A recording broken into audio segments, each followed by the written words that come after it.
안녕하세요. 저는 가톨릭대학교 성빈센트 병원 순환기내과 이수남입니다.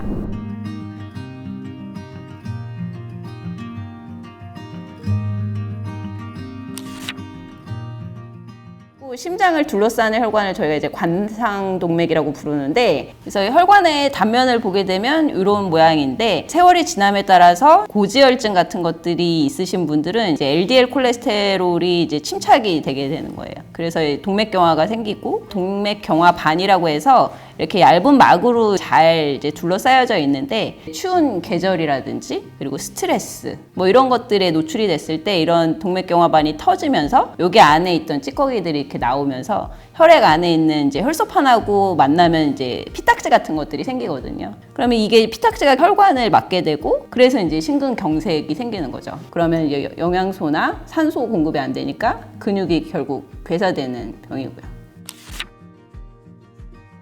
이제 겨울에 환자분들이 많이 오거든요.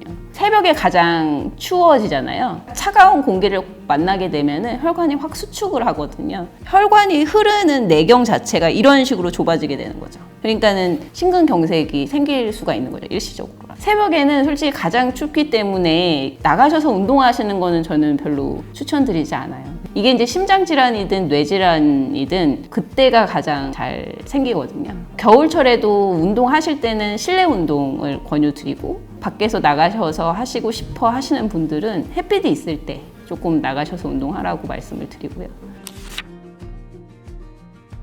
고령화 사회가 되고 있잖아요. 노인의 인구수가 많으니까 점차적으로 증가되는 거고, 대사성 질환 같은 것들이 많이 생기잖아요. 그러니까 흔히 말하는 당뇨, 고혈압, 고지혈증 이런 것들이 다 연관이 있거든요.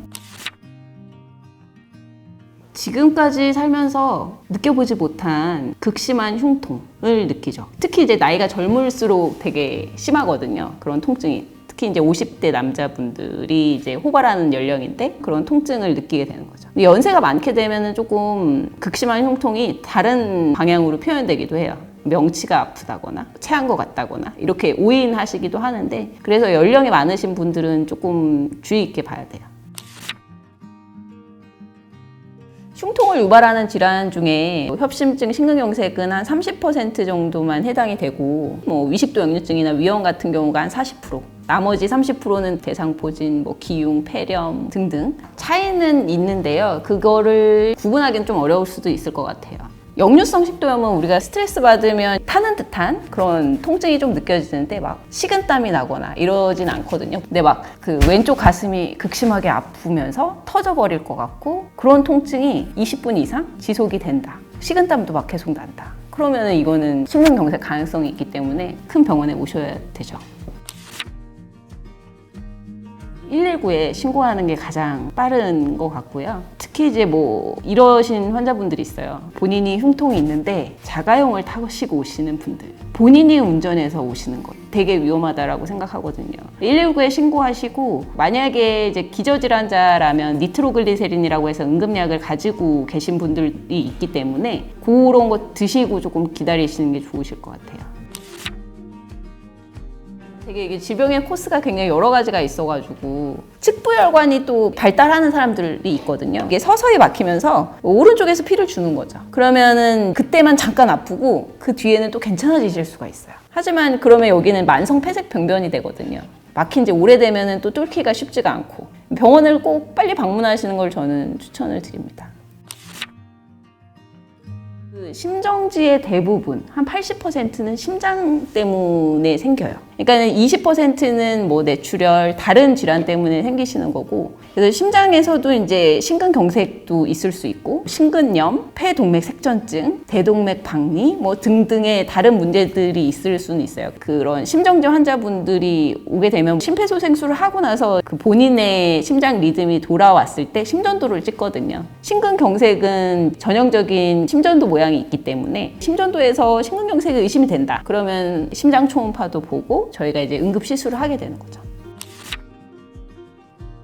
약물적인 치료 방법, 그리고 스텐트 삽입술 두 가지가 이제 대표적으로 있고요. 2시간 이내에 119가 병원을 데려다 줬을 때 그 병원에서 스텐트 삽입술이 만약에 가능하지 않다. 그러면은 이런 혈전을 녹여주는 약물 치료를 하는 게 좋아요. 가능하면 스텐트 삽입술을 해주는 거를 추천을 드리고요. 특히 이제 강원도 지역에 이런 게 문제가 많이 되는데요. 시술을 할 수 있는 병원은 적고 그 병원까지 가는데 시간이 많이 걸리기 때문에요. 뭐 치료 방법은 되게 간단한데 막혀 있으면 와이어라고 해서 가느다란 철사를 이렇게 넣고요. 거기에 이제 고무풍선으로 넓혀주고 스텐트라고 해서 이제 철로 되어 있는 그물망을 넣어주는 거죠. 이렇게 기를 개통시켜 준 것처럼 만들어 드립니다. 급성 심근경색의 치료는 우월하게 스텐트 삽입술이 좋죠. 다른 치료 대안법은 없다라고 말해도 과언이 아닌데요. 근데 그 스텐트가 이제 철로 되어 있기 때문에 이걸로 인해서 나중에 문제가 생기시는, 그래서 녹이는 스텐트 같은 것들도 개발이 됐긴 했는데 치료 성적이 별로 좋지는 않아서 아직은 이렇게 많이 쓰이고 있지는 않아요. 이런 스텐트에 대한 발전 같은 것들에 대한 연구는 있죠.